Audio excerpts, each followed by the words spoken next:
Hello and welcome to the Royal Road School of Carmelite Prayer.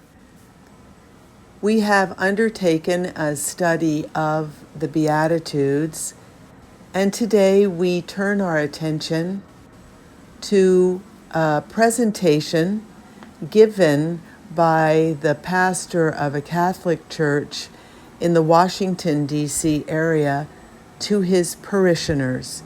In other words, to the people in the pews, to people just like us.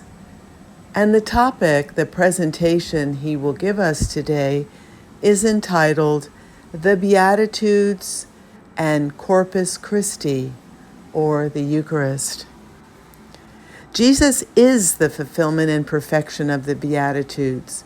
To gaze on his face is to see the Beatitudes. Thus, to strive to live the Beatitudes is to grow in the likeness of Christ. In the Eucharist, we find both the model of every Beatitude and the means to live it. The first Beatitude, Blessed are the poor in spirit. The Eucharist shows forth Jesus' complete poverty, his complete self-emptying and radical dependence on the Father. He comes to us in poverty under the humble form of bread. His poverty in the Eucharist in turn enriches and nourishes us. The more we recognize our own poverty and radical need to be nourished, the more the Eucharist satisfies. The second, Blessed are they who mourn. The Eucharist is both the making present and the fruit of Christ's sacrifice.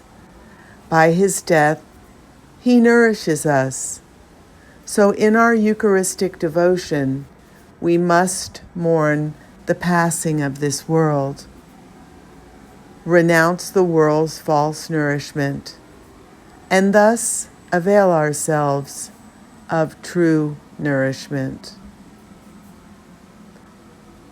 Number 3, Blessed are the meek. Jesus' meekness, his humility of heart, are made present in the Eucharist.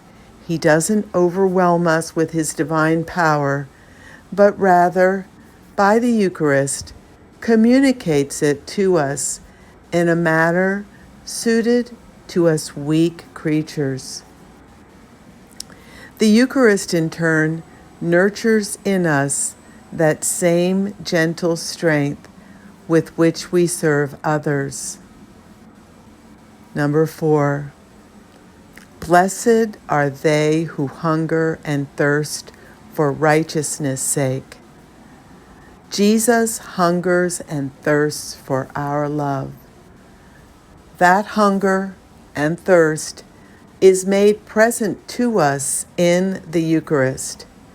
He is the righteous one for whom we ultimately hunger and thirst. Paradoxically, when we receive the Eucharist with the proper dispositions, it deepens our hunger and thirst. Further, by conforming us more to Christ, the Eucharist makes us participate more in his own hunger and thirst. Blessed are the merciful. Jesus shows us his great mercy by coming to us sinners and feeding us with his own body and blood. Although incompatible with mortal sin, the Eucharist does heal us of our daily faults and failures. Since he is merciful, it is only right that he receive mercy. He, the merciful one, receives mercy from us first in our devotion to and reverence for him in the Eucharist. And then when we, nourished by him, extend that same mercy to others. Blessed are the clean of heart. There is a purity about Jesus' presence in the Eucharist. Nothing about him is absent or divided. He is there, whole and entire. Again, this sets the term of our response. We grow in purity of heart when we strive to be fully present to him, not allowing our attention to wander as much as we can, that is, not hiding in superficialities, not limiting his access to our hearts. Blessed are the peacemakers. The greatest force for peace in the world is the Eucharist. It is, first, the representation of sacrifice that establishes peace.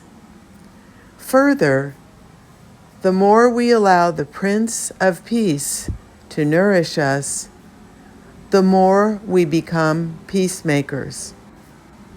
The more we conform our lives to the sacrificial, merciful, pure love of Jesus in the Eucharist, the more we become instruments of peace in the world.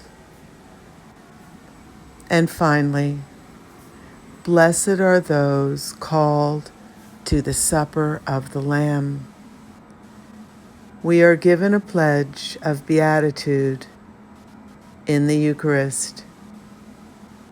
May we respond to that gift with such faith, hope, and love, or charity, that we come to possess it perfectly at the eternal banquet. Father Scalia. Amen. So we have concluded the study of the Beatitudes as presented to us by the pastor of a Catholic church to his parishioners. In other words, for everyone, for all of us. And we will next turn our attention to the Beatitudes from a Carmelite perspective. May God bless you, God bless yours, and thank you for following along. Amen.